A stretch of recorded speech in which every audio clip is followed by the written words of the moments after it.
Hey everyone, welcome to Easy Access Tech.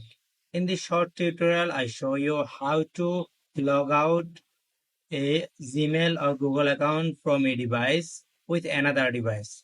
This is very easy. So let's start. First, open Google app from your device and then tap here. Now tap on Manage your Google account. Then go to Security tab and now scroll down. Now tap on Manage all devices.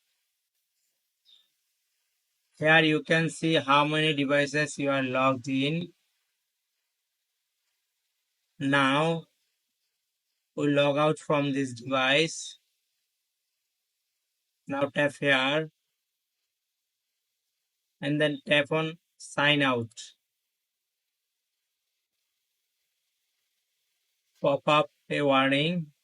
We confirm and tap on sign out. Done. Tap on OK. We sign out from this device. That's it for now. I hope you enjoyed this video. If you enjoyed this video, please like the video and also as well as subscribe our channel. Thank you.